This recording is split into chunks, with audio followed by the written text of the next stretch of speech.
Hello everyone, I am Karthika. CUET 2025 का notification भी आ गया है और एग्जाम डेट्स भी आ गई है। और अगर आपको CUET के through 5 year integrated law program target करना है, परस्यू करना है, तो उसके लिए क्या सिलेबस है, कौन से सब्जेक्ट्स आपको चूज करने पड़ेंगे, वो देख लेते हैं। सबसे पहले बात करें कि पेपर पैटर्न क्या है। तो CUET में ये 3 सेक्शंस हैं। फर्स्ट इज लैंग्वेज, जिसमें आपको 13 लैंग्वेजेस के ऑप्शंस अवेलेबल हैं।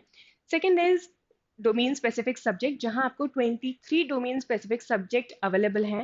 एंड ये रिक्वायर्ड नहीं है कि एक पर्टिकुलर सब्जेक्ट आपने 12th में पढ़ा हो तो ही वो आपको लेना है। आप कोई सा भी डोमेन स्पेसिफिक सब्जेक्ट चूज कर सकते हो।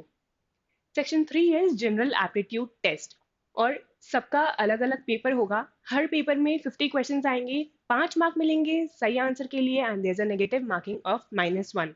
और इसका टाइम होने वाला है 60 मिनट्स। तो 50 क्वेश्चन सॉल्व करने के लिए आपको दिए जाएंगे 60 मिनट्स, एंड ये कंप्यूटर बेस्ड टेस्ट होने वाला है। अब अगर बात करें कि अगर 5 year integrated law program pursue करना है तो कौन से सब्जेक्ट सिलेक्ट करना है। First is English language. Languages में आप इंग्लिश चूज करना है, क्योंकि बहुत सारे कॉलेजेस ऐसे हैं जिनके लिए इंग्लिश मैंडेटरी है, तो ही एडमिशन ले पाओगे। Second is general aptitude test. अगर आपको 5 ईयर इंटीग्रेटेड प्रोग्राम परस्यू करना है लॉ का, तो आपको जनरल एप्टीट्यूड टेस्ट देना ही पड़ेगा। Third is domain specific subject. अब ये आप कॉलेज की रिक्वायरमेंट के अकॉर्डिंग सिलेक्ट कर सकते हो। अलग अलग कॉलेजेस के अलग अलग रिक्वायरमेंट भी होते हैं, और आप मैक्सिमम 5 सब्जेक्ट सिलेक्ट कर सकते हो, including English and general aptitude test. अब अगर बात करें कि इंग्लिश में कौन से क्वेश्चंस पूछे जाते हैं, कौन से टॉपिक्स रिलेटेड होते हैं, तो पास्ट या पेपर के एनालिसिस के बेसिस पर इंग्लिश में ये सब चीज़ें पूछी जाती हैं। First is reading comprehension, factual, narrative, literary and poetry extract, sentence rearrangement, parajumbles, one word substitution, sentence transformation, spelling errors, analogies, phrases and clauses, phrasal verbs, parts of speech, confusing words.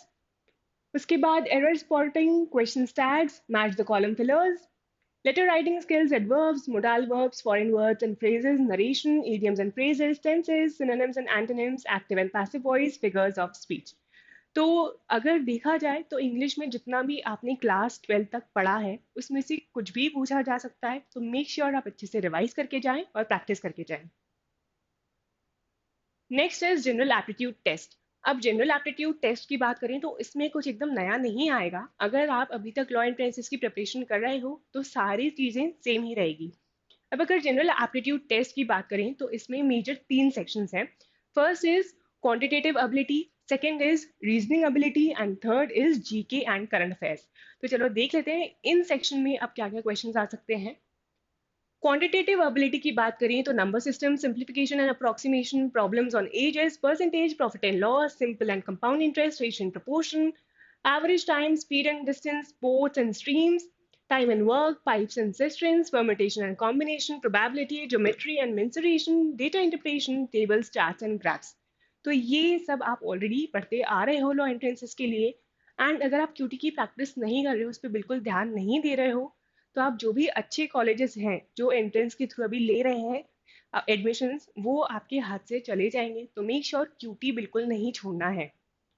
Moving on to the next section, reasoning ability. इसमें से पूछे जा सकते हैं series, analogies, classification, blood relations, clocks and calendars, coding, decoding, cubes and dice, data sufficiency, decision making, direction sense test, embedded images, figure matrix, mirror and water images, picture series and sequences, order and ranking, puzzles and sitting arrangement, statement based questions and silogs. तो already आप analytical reasoning और critical reasoning अगर practice कर रहे हो अच्छे से तो ये भी बन ही जाएगा आपसे। Next is GK and current affairs, and इसमें करंट अफेयर्स भी आता है और स्टैटिक जीके भी आता है। First is current affairs, national and international news और पास्ट 1 ईयर के करंट अफेयर्स कवर किए जाते हैं। Then history, geography and polity of India, science and technology, awards and honors, sports, books and authors, famous personalities, important international organizations, Indian economy, Indian constitution, cultural heritage of India.